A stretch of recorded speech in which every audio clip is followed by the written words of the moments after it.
Hey guys, and welcome back to the Franchise Tag Podcast, Season 3, Episode 4. This is Take 2, and we are live wherever you get your podcasts. The links are in the description for all of that, as well as there being a link to join us in Pick'ems and compete against us.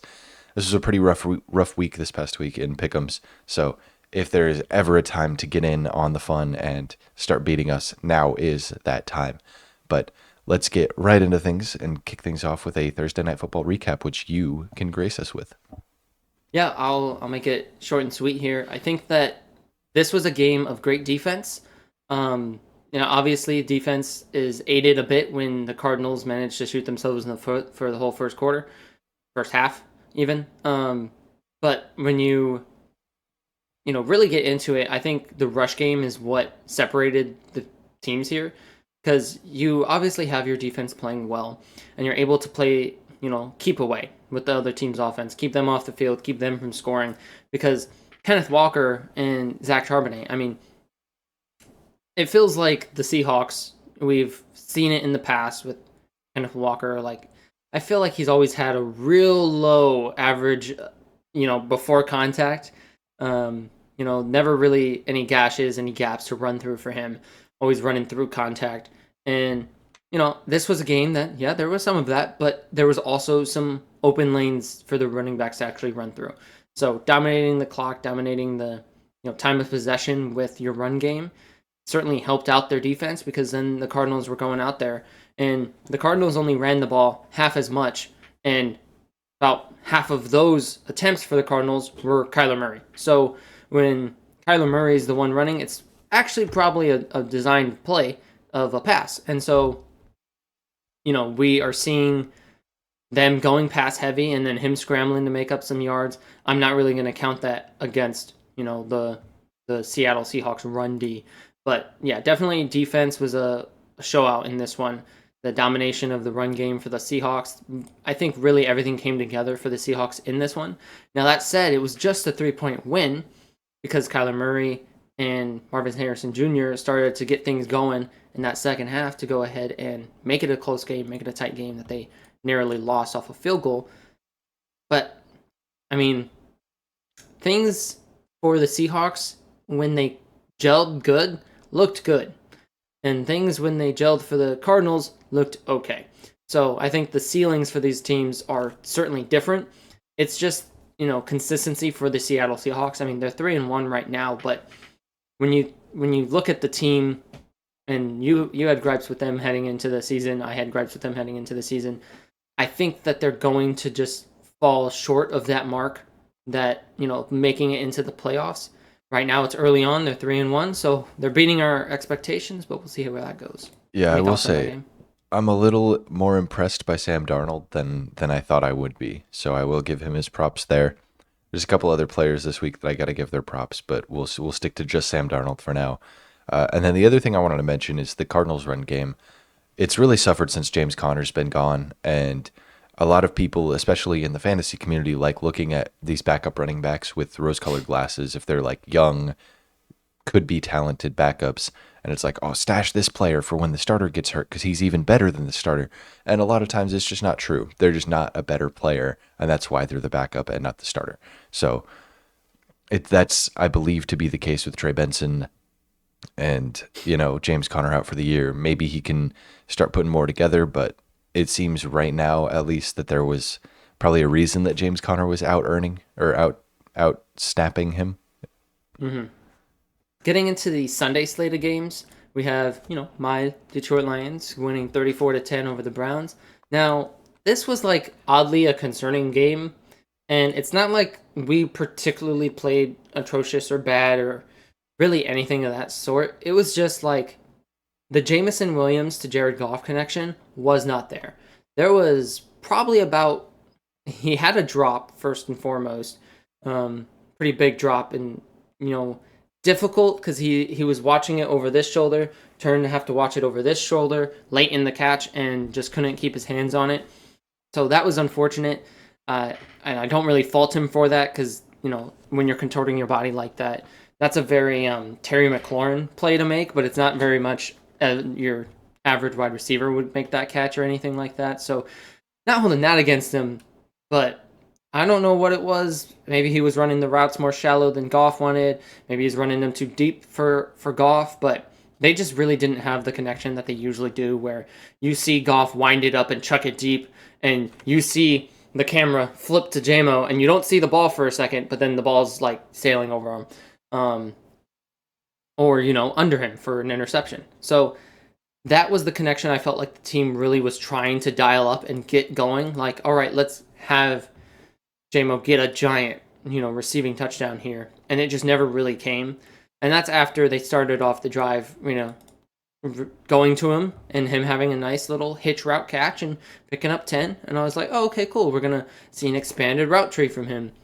And no, it was like streak, post, streak. And all those were the rest of his targets, really. Now, flip side, Amon-Ra St. Brown still is Amon-Ra St. Brown. He's still just going to go get in that low red zone and come down with a score. The thing that I want to talk about, really, though, is the Browns rookies. Because, I mean, you surely have seen, like, the talk about them from, Fannin and Judkins and all of them, but, like, the defense is loaded with rookies, too. Everyone seems like they're balling out. I mean, it wasn't the greatest game for Mason Graham against our offensive line, but like Isaiah Bond had 3 good catches and looked to be a big producer. I mean, it looks like this is going to be a team that might actually be a threat down the line. This defense is playing great, and I don't know what have you seen about their rookies? Because I was hearing the broadcast talk a lot about it, and I'm seeing them play, and I'm like, holy shit, they're gonna have some threats out there. Yeah, well, Fannin was this like big run after the catch threat tight end coming into the league, and with Njoku also there, they kind of have a two-headed monster. I mean, it's not quite Aaron Hernandez and Gronk, and also not quite there in the legal sense, but um, it's seeming like it's they've got two quality tight ends, and they're going to use both of them. It's a little less of a to use a more tame example. It's a little less of a Dawson Knox to Dalton Kincaid kind of thing, where it's like one is clearly more talented. So it's cool to see that they're kind of utilizing both of them as much as they can with a less than potent passing attack. But yeah, Quinshon Judkins is tearing it up, and he came back from almost suspension and was just kind of like the first week he came back, I think he got like 2 or 3 touches. The next week he was starting. So like clearly he was doing the right thing in practice, and he was setting himself up for that role.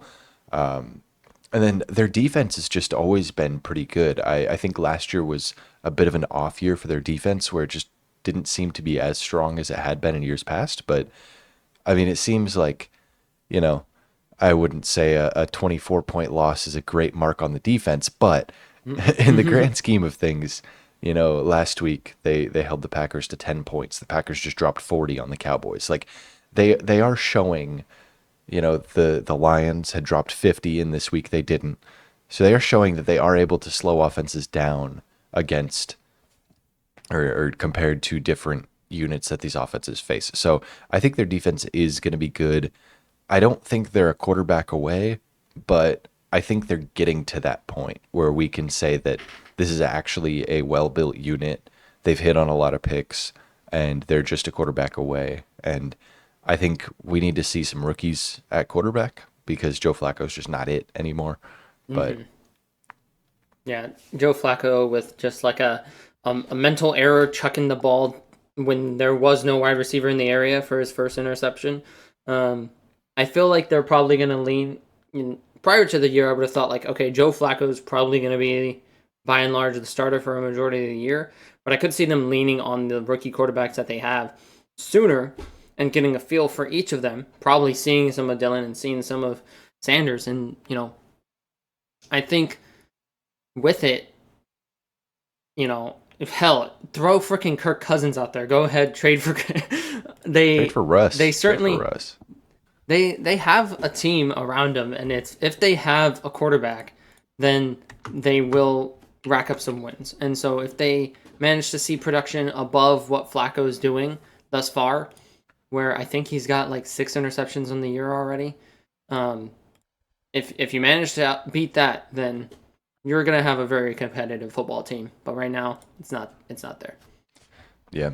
And we can get into the Raiders Bears game. That was a really close one, but I don't even really want to talk about the game itself that much. I want to talk about Ashton Genty, who is somebody that we were so high on in the pre-draft process.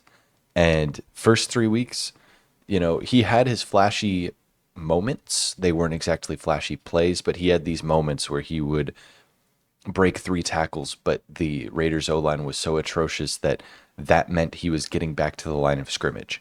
So we've seen that, but this week he changed his stance. Chip Kelly had made him change his stance down to a traditional NFL stance, which is weird because Jahmyr Gibbs was copying Genty's college stance and get like gashing from it, and Ray Davis, I think it was in Buffalo, was doing the same. Where there were players around the league, not even all superstars, that were copying his college stance, and then he gets to the league and his OC says, "Nah, bud, you got to change that." Led to 3 bad weeks.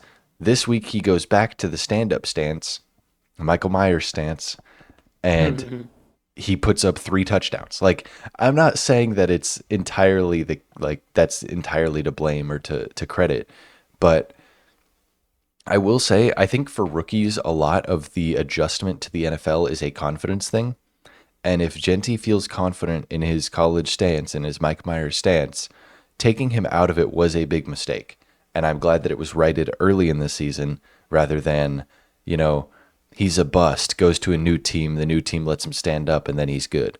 So I think, well, it's obviously, it's a different D line that you're facing every week, and maybe the Raiders O line just kind of stopped eating their crayons and started blocking this week. But I think that it can be accredited a little bit to the stance and to getting his confidence back and to getting his kind of his groove back, because that's what he was doing his whole college career, and then just to have him change it up. Then the start of the play is a little funky for him because it's a new stance he's coming out of, and like I'm yapping about going from crouching to standing straight up. Like it's not really that big of a difference, but clearly something changed, and that's the visible change is the stance. So I'm happy to see Chip Kelly change his mind on the stance. And then Pete Carroll in a post game interview was asked about it. Reporter was like, "How do you feel about Genty going back to his old stance?" And Pete Carroll goes, "Love it, absolutely love it." So he's got the stamp of approval from his head coach and Head clearly coach, from yeah. his OC. So I look forward to seeing Genty the rest of the year for sure. Yeah, and then as quick as you talked about that, I'll touch on the Chiefs Ravens game because this was one that we kind of highlighted heading into the week as like this is going to be an interesting one. The Ravens defense is going to light their hair on fire and really get after it. Unfortunately, they did light their hair on fire, and that led to some injuries of the scalp. Not actually, but they had injuries elsewhere during the game. They lost 2 of their top secondary players. And so really they're hurting, and then you add on top of that, Lamar Jackson missing part of that game where it really would have been the crucial like let's go make this comeback. As soon as he exits the game, it really does feel like okay, there's not really a chance here. It was a rough day to be the Ravens, honestly, because Mahomes came out and he played honestly one of the best games he's played in a while, just in terms of managing things and dealing the ball a lot of places. Worthy's back, so there was good production there from him on his first game back. But on the Ravens half of things, when you're looking at it and you're seeing Derrick Henry not really get the touches that you want Derrick Henry to get, he's a guy you definitely want to give those like 18, so those last 3 he gets, he's gashing you because you're tired and he's not, and he's just built that way. Lamar Jackson, it's going to be a rough year for the Ravens if this stuff kind of keeps up. Like, they've played some great teams. They lost to the Bills and a loss here and a loss to the Lions. Those aren't like, they didn't lose to anybody that didn't make the playoffs last year. These are great teams that they're playing against. But with the injury bugs mounting, I feel like this is going to be an issue where it's gonna be another good season, and then they're gonna get to the playoffs where they play these playoff caliber teams, and they might win that first round, but on the second round they're gonna be a little tired after they beat a good team, and then that's gonna be the end of that. It's gonna be a second round exit for the team. Of course, wanting to see them go farther than that, but it's with injuries and all of the things going on with them where they just keep not being able to close out games, not holding a lead, not gaining a lead. Like, it is certainly spelling concern for the rest of the year for the Ravens. Yeah, I actually wrote a Substack article about this game before it was played this week, and I just kind of addressed that this is two 1-2 teams heading into a matchup, and this is not just any 1-2 teams, but this is two top of the AFC teams that are currently 1-2 that we expect to be both at the top of the AFC come playoff time. So this has massive implications as far as tiebreakers. It has massive implications as far as like the righting of the ship for a good team that's losing early, and for the Chiefs to be able to right the ship and look as good as they did while doing it. Again, props to Mahomes. Last week I watched their game and I thought he was electric, but it was against the Giants, so I wasn't sold. Now that it's been done against the Ravens, I'm a little more sold. I'm not ever going to pretend that I was like, oh, Mahomes is washed. He's washed. But I will say that I was kind of getting towards the, Chiefs are a wild card team rather than Chiefs are a division leader. And now with the Chargers losing to the Giants, maybe that's not super accurate. But I do think that, Different quarterback at the helmet for that game versus last, but I get your point. yeah, I mean, it's just, I think it's a little unfortunate for my agendas that Mahomes is looking as good as he is, and scary for the AFC to see him back return to form. And this is without ref help this year so far. Yeah, true. If you want to go ahead and get into this Packers Cowboys game. Yeah. So this one, Sunday Night Football, Packers Cowboys, man, I'm not a huge fan of either team. I really don't like the Cowboys, and my dad's a Packers fan, so I'm a fan by proxy. But I needed a high-scoring game for fantasy purposes, and it ended up being the highest or the second highest scoring tie of all time. So I was pretty happy. The Packers looked pretty good.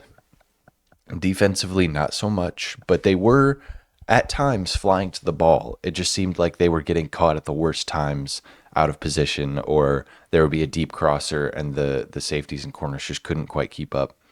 Quay Walker and the other, I think it's Edgerrin Cooper, the two linebackers for the Packers, they are both athletic freaks that fly to the ball, and they were stuffing Javonte Williams pretty well for most of the game.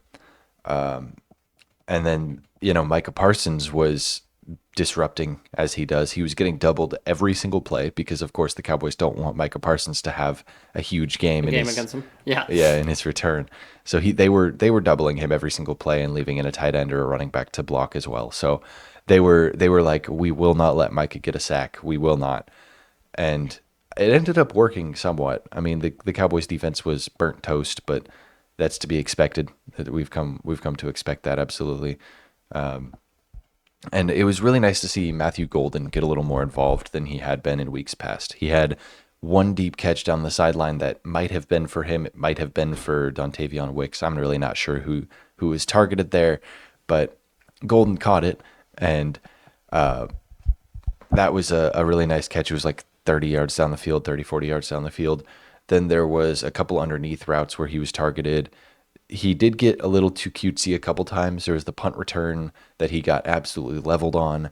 And then there was an end around where he just kind of like, he got the ball and there was somebody in the backfield. And so instead of like juking forward or going down and like just taking the loss of 3, he spun backwards and just kind of like juked backwards and lost 7 instead.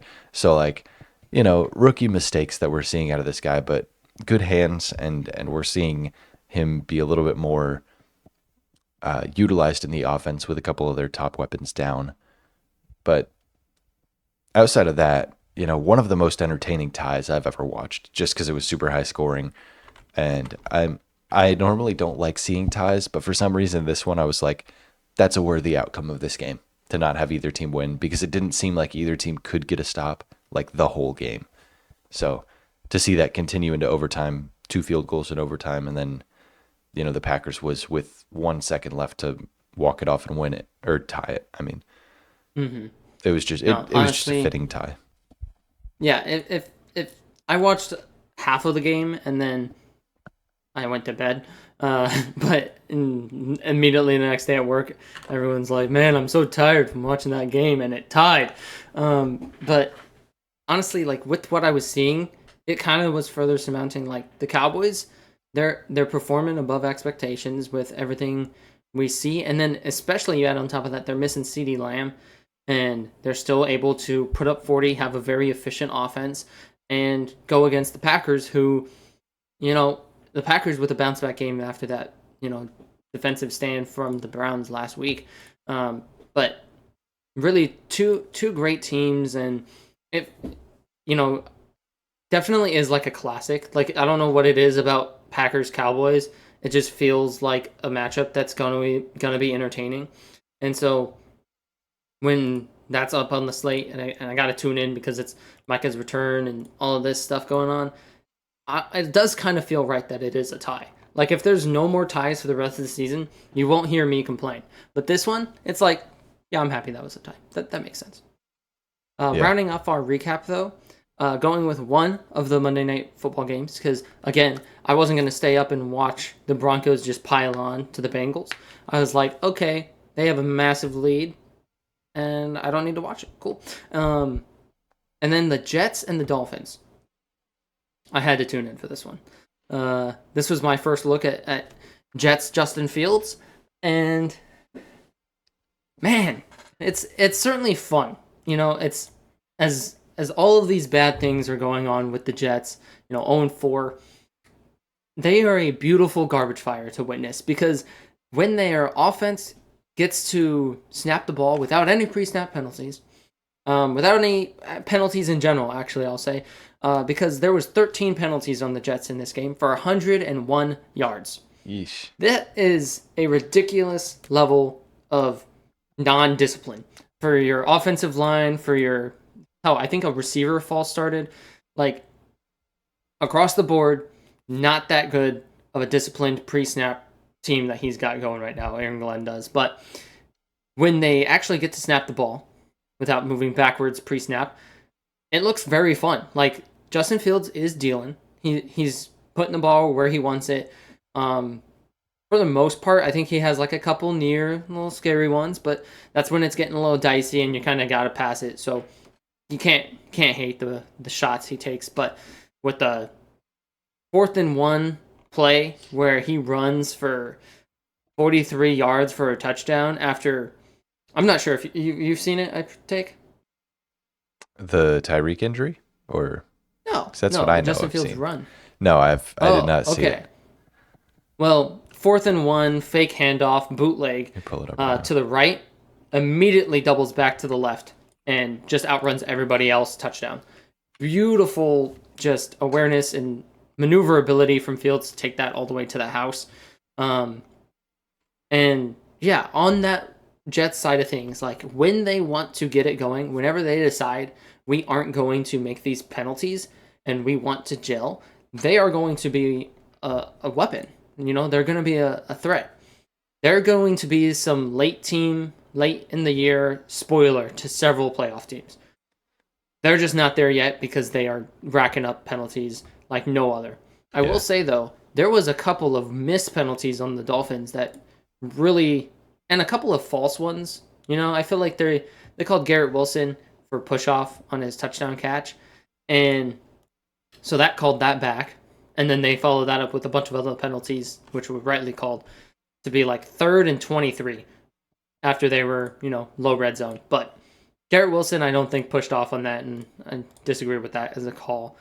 And then there was just a handful of ones where like Dolphins players definitely committed a penalty here. There is a Jets player's helmet flying on the screen, and that's not because he didn't put hands to that guy's face, but Yeah. those were, of course, neglected, and it hurt the Jets in that way. But first and foremost, they have to control what they can control, which is not false starting and not doing the penalties in the first place, not holding on defense.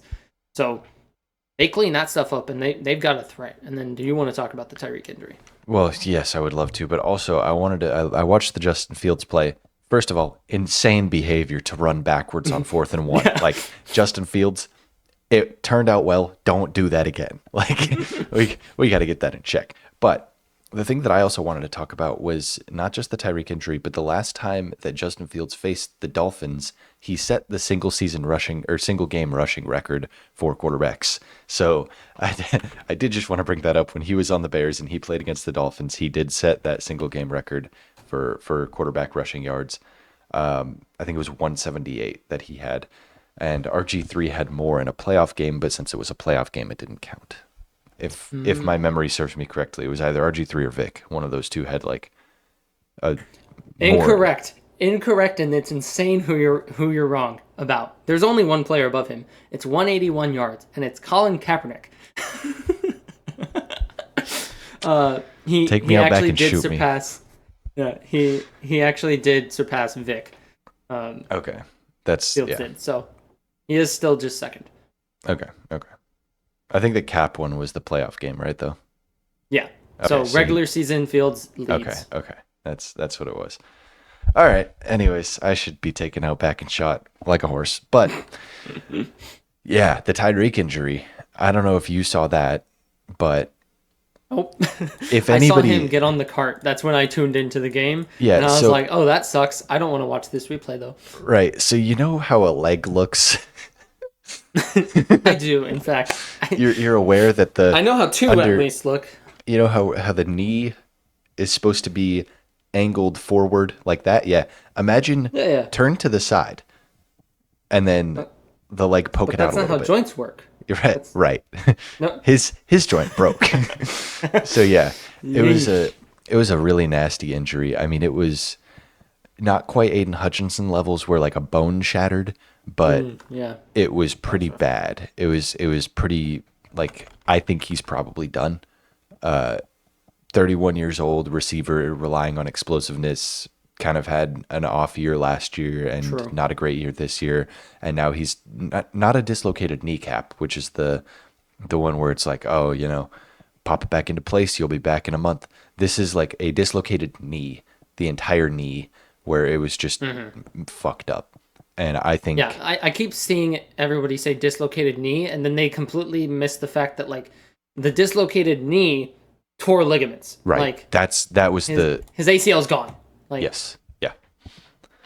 It was probably And- a full like ACL, PCL, MCL, LCL. Probably I would three of those imagine four are gone. everything's gone. Yeah. Yeah. Everything's off the bone because the bone was not where it should be. And you've got the big old leg artery in there too that you got to be careful about. That's why he was rushed to the hospital after that. But yeah, that was just a rough injury to see. I saw a guy on TikTok that was like a football doctor kind of guy where he like breaks down what happened. And he just played the video on repeat, like on no. the screen. Not even like there's a still image. If you want to see No. how bad it is, I would look up the still image just because it's like it's so absurd that it's not like you look at it and you're like, oh, but it's not like a like revolting thing. It's just like, oh my god, that happened. So if you want to look that up, I would look up the still image, If not you the full have video. morbid curiosity, Yes. But yeah, that was I don't possess any of that, so Okay. I'll pass. All right. Thanks. it was like the kind of injury that I saw and I was like, yep, that's his career. He's gonna Yeah. he's gonna go into podcasting and then turn on the next AB and we're gonna examine his brain in a few years and gonna be mad CTE up in there. But Oh, we Lord. can move on if you would like. Yeah. For all of our podcast listeners, we're about to do a little weird thing here for your listening and viewing pleasure. But we're going to go ahead. We're going to intro our segment. So our segment is posted every week to YouTube. Gets you a little bit of an early tease to the podcast. So we're going to intro that. So it'll sound a little weird because we're introing a new video, but just stick with us through it. Yep. All right. Kicking it off in 3, 2, 1. We are now 4 games into the NFL season, and you know what that means. The awards races are locked. We know exactly who's winning each and every award. MVP, offensive player, offensive rookie, and defensive rookie are all solidified. So we are going to come through and tell you exactly who is going to win these awards with 100% accuracy. Oh yeah, If you for couldn't sure. tell, there's a little sarcasm in there, but if you Yeah, I think do we want to start with the big one or start with the small ones? feel like every time we go Wait. through and we have it listed MVP first, and then we think about it and we're like, you know what, we should save the cake for last, and Yeah. eat the scraps first. So let's Hmm. save the cake for last. I have a pretty bold take there, if you will. So Okay. I'm looking forward to that. Glad to Everybody, if you're hear. here for the segment video, stick around for that bold take and see who we are speaking of there. But offensive player of the year wise, I'm curious to know who you have. Offensive player of the year, it's always, a toss up. It's not going to be a quarterback, so we can pretty much rule that out. And it's going to be whoever you think has the most MVP caliber besides a quarterback. Now, through this season, through the year, I'm really, really seeing a lot from Amon-Ra St. Brown of the Lions. He's getting these touchdowns, he's getting them, but they're low red zone. They're pretty easy gets. Um, so I'm not really leaning hard into that. However, I do think that there's a major case to be made for another wide receiver, and that would be Puka Nakua, who has started off electric. He's benefiting a lot from having Devontae Adams also need attention out of that receiving group. And, he's got Matthew Stafford throwing the ball to him. So he's going to probably put up an insane year because Stafford tends to feed a receiver a lot. And so when he is able to do that, he really stads their pats. Um, Nice. but they go ahead. I think that if they manage to keep up the chemistry, if they stay healthy, the both of them, that pair of players, I think that they could definitely see Puka Nacua walk away with that offensive player of the year.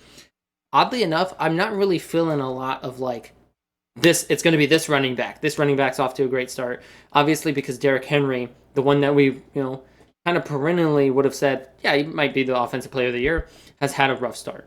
And Saquon Barkley has had a slow start. Not a rough one, I'd say just a slow one, with the team needing to really rely on him.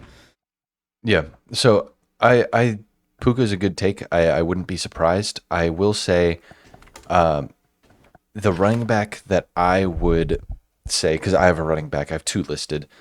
One of them that I wanted to give a shout out to just because he's having a pretty good year so far, and the team is having a really good year overall, which is not at all what we expected. And that's Jonathan Taylor, who's having a pretty good year for the True. Colts.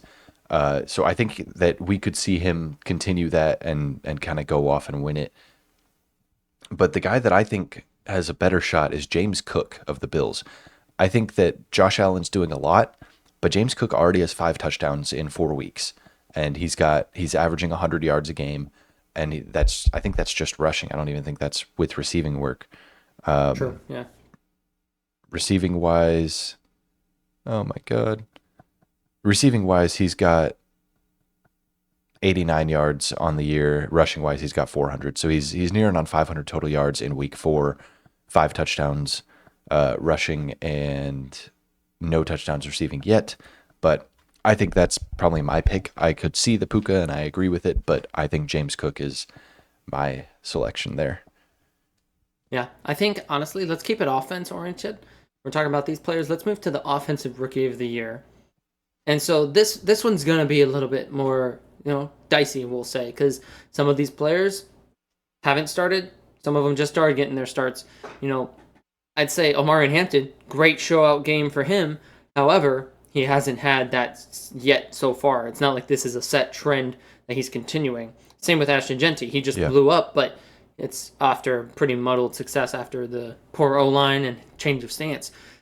And Mika Buka, though, now that's consistency. And honestly, I think that would be my pick here for Emeka Ibuka to walk away with Offensive Rookie of the Year. Even though the real threat to that is Jackson Dart. Jackson Dart starting, Jackson Dart having a win. Not going to say he's going to pile those up, but if he manages to go like 500, go win loss, half of them.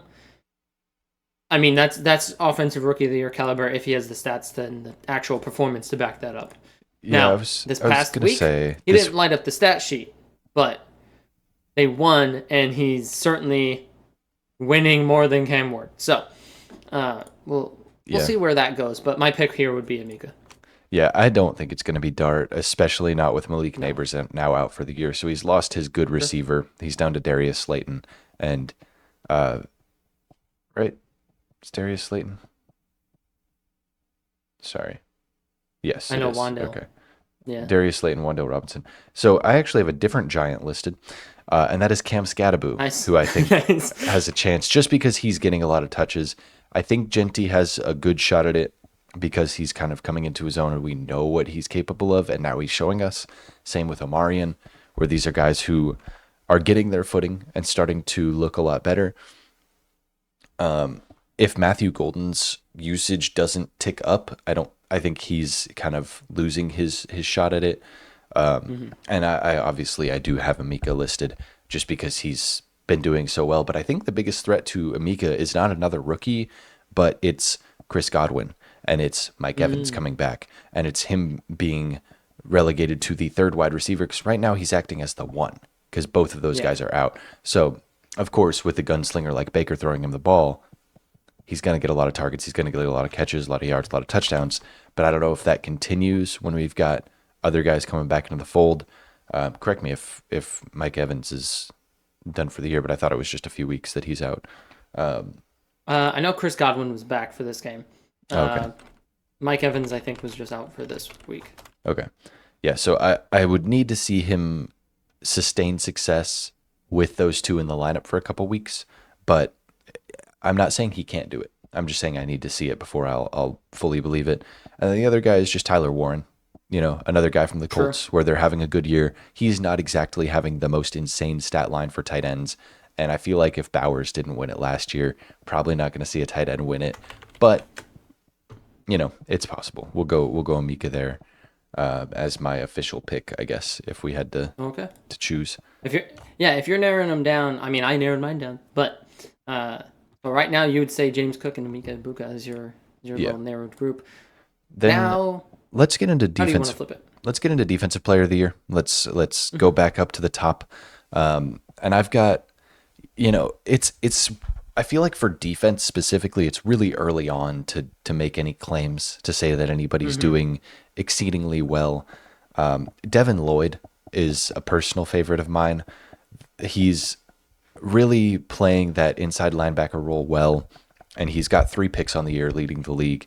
And there's a little bit of personal connection with a certain Madden franchise that I usered him in and made him a multi-time defensive player of the year. So maybe there's a little bit of just wanting that to be reality. But he is playing at an elite level. He's doing everything right, and the Jaguars are righting the ship a little bit. They're starting to look a little bit better, a little more competitive. And so if they can continue that, and he can continue putting up, basically an interception a week, that's a pretty good pace for him for a linebacker to Yeah. be on. But also, I think we could see Micah Parsons come in and make a claim to it. I think we could see Aiden Hutchinson tick up his sacks and make a claim for it. I think any of these all-star DNs we could see winning it in the end. Yeah, it is especially early. I think Hutchinson he had a rough first 2 games. He's a great the past 2 games. Parsons, I'd say, was he's Mr. Consistent, and then Miles Garrett as like the guy that I just had to watch go against Panay Sewell and just dominate. Like my personal pick would be Miles Garrett, but any of those top edge rushers, it's like a pick your poison.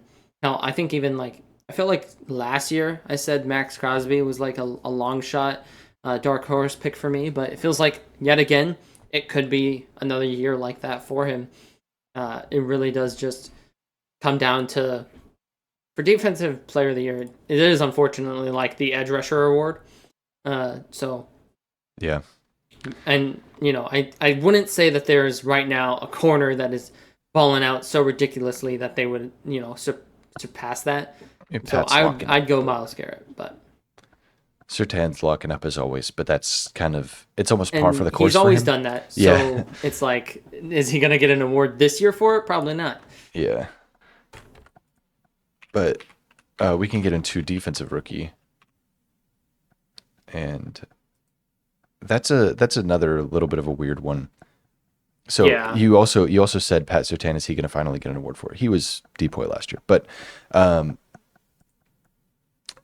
getting into defensive rookie of the year, I think it's really early on to,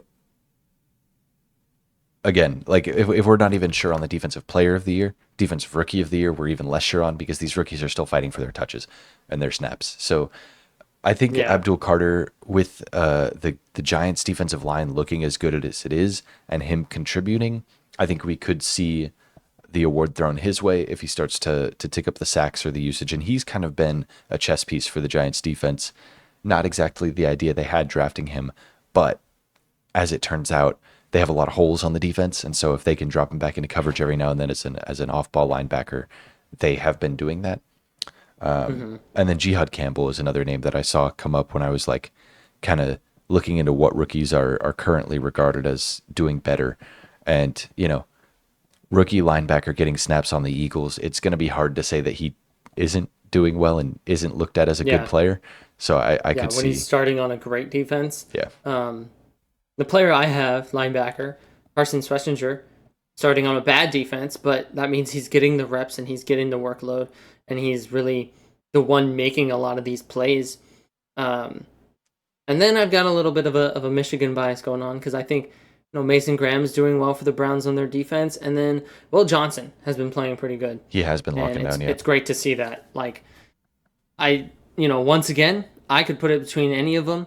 Uh, I'd probably lean with Mason Graham because these, you know, don't really lean into going to Will Johnson with history, and linebacker would be interesting for Schlesinger if he managed to pull that off, especially with the depth of the edge rushing class we had at rookies. For it to be the end of the first round, start of the second round, linebacker to the Browns of all, I'd like to see it. So he Yeah. would be my personal like little long shot pick there because He was, it'd be yeah, fun. he was another name that came up when I was kind of looking into it, but I think more than like who's balling right now, I'm Hmm. projecting into the future for these rookies and who's going to get more snaps. And if Schlesinger is balling out, but he's also on a bad defense, so he's already getting all the snaps, there's players that are Yeah. probably going to start to do a little bit better, and that's where the Jihad Campbell and the Abdul Carter come in. But it is very possible that he just continues to play at a good level, and he ends up walking away with it. And same with Will Johnson, where Will Johnson has been balling. I forgot about that, but Hmm. his knee is not toast. He is able to move on the field, and he is doing pretty well for it. So looks like our pre-draft takes are aging a little bit better than the league's pre-draft takes. Yeah, we were man. Yeah, now that you mentioned that, that brings back all Oh, those top mock five pick, drafts. Yeah. top five pick, Will Johnson. You know what? The Patriots go Will Johnson at 4. But yeah, let's What a reality that would have been. let's Anyways. go with MVP. Let's start talking MVP.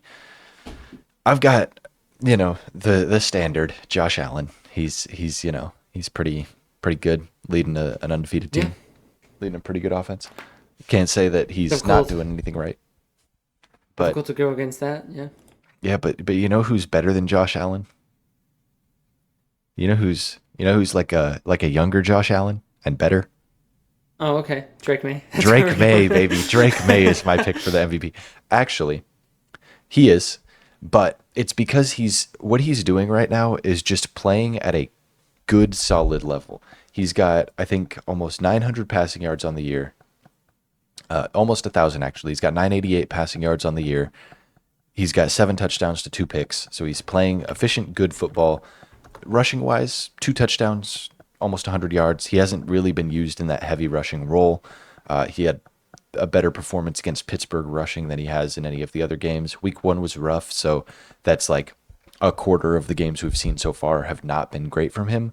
But that was a new unit, new offensive line, new coach, new offensive coordinator, new receivers, new everything. Like it was just the first game with a fully rebuilt team, and he went 65% completion percentage, almost 300 yards, a touchdown, a pick. And so it's, we've seen better out of him, but even that wasn't a terrible performance. And if he can continue to build on the Carolina win where we won 42-13, and if the Patriots can continue to do that and kind of continue to get better, their schedule's cake. I'm not gonna lie. Like I'm not gonna pretend it's not cake. It is a cake schedule. And if Drake May can put up stats on a cake schedule and the Patriots can be like a 10-win team,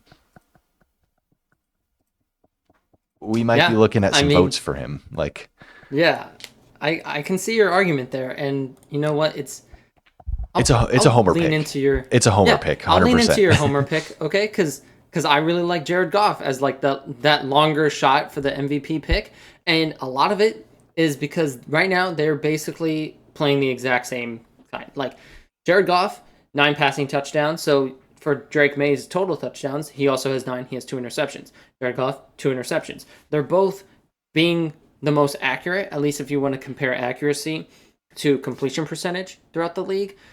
Drake May number 1, Jared Goff number 2 for the completion percentage there. So comparing them side by side, we are seeing extremely similar in our perception of who's this like long shot, and they're both homer picks, ironically. But with just that there, like I wouldn't mind seeing Jared Goff if he really feeds Amon-Ra and this offense really stays minus Ben Johnson, if that really separates him and that gets him those votes. Whereas I don't want to just say like, oh, Josh Allen, Josh Poo, Josh Butt, and Lamar Jackson, he's gonna miss maybe a couple of weeks throughout the year. It's probably gonna be Josh Allen. I do think Mahomes. it could be Mahomes. He resurged this past game, but it's Mahomes, and I don't think he's gonna walk away with another one. If there's any questions about the year for Mahomes, that means he's not getting it because he's the last quarterback to be questioned.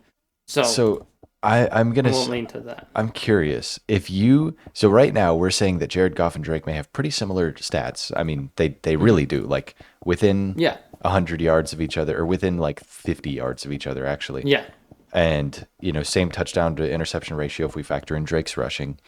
And if by the end of the year they both are still 1 and 2 in completion percentage, and their touchdown interceptions are very similar, and their yardage totals are very similar, and I'm saying Patriots 10 wins. I think if the Lions end up cooking enough, they could get up to like 12, 13, 14, 15 wins. Do you think the MVP would go to the leader of a team that is like doing a very quick turnaround rebuild, or the leader of a team who was good last year and is proving a point this year and is top of the NFC? Like, which do you think MVP voters would favor more? Here's my point to that. Okay, Jared Goff would win MVP, and guess who would win Coach of the Year? It wouldn't be the 15-2 Lions again. It would probably be first year of a rebuild, coach coming in and leading the charge, and that's my stance on that. I don't think that it would be a particular race there. I think it would just be one wins one award, and the team, which was perceived to be bad, Drake May did great, but the team is under the tutelage of this head coach. And that's so fair. That's how I would see that kind of shaken out. That's fair. I think you're right. I think if it was similar stats, but one team had more wins, the team with more wins, that quarterback would get the MVP. But that's my cynicism of the award itself, not necessarily a good representation. But yeah, everybody. We picked our homers. We picked our homers for MVP. Let us know down in the comments if we're outlandish for saying Goff and May. I think they're definitely homer picks, and we're definitely leaning bias into it. But it's also, they're not the most outlandish picks I've ever heard. Like, it's not like I'm saying, Joe Flacco's going to win MVP because I'm a Browns fan. Like, that's just not. Yeah. If I was a Browns fan, I'd be not watching football. So Hmm. I think that these are some reasonable picks, but let us know whose you agree with more, and if you've got any other shout outs, especially for the rookie positions. If you've got anybody that you want to shout out, have us keep an eye on for the rest of the season, absolutely do that down in the comments down below. I will say real quick, as my honorable mention for MVP, you went your homer pick, so I matched your homer pick. But if I exclude any bias, Baker Mayfield, dark horse pick. He's cooking. He keeps having to lead these last 2 minute drives to go and score and win the game. That's an MVP in my eyes. Yeah, he's not baking, he's cooking. Anyways, we can exit out of this awards prediction segment. So if you are here just for the second video, we implore you to watch the full podcast when it comes out tomorrow at noon on Thursday, before the Thursday night football games. Gives you plenty of time to get caught up on everything that we are doing over here, and then get into the actual NFL content for the weekend.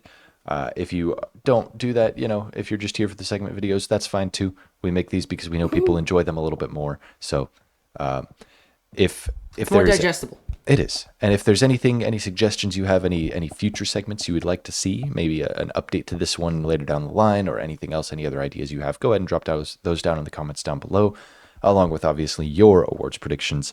And with that, we will get right back into the podcast. Yep. Heading into week 5, we've got a lot more interesting games than I think we had kind of slated last week. And I loaded this up.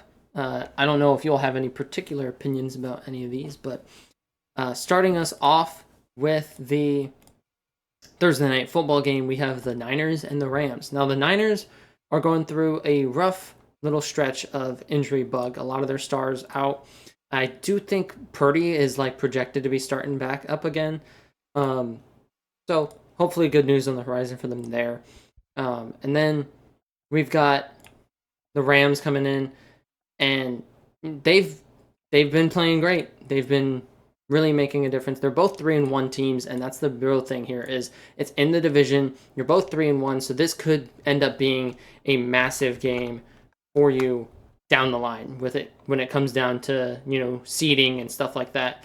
I definitely think that this is one that you could see impact things late in the year. And then also looking at the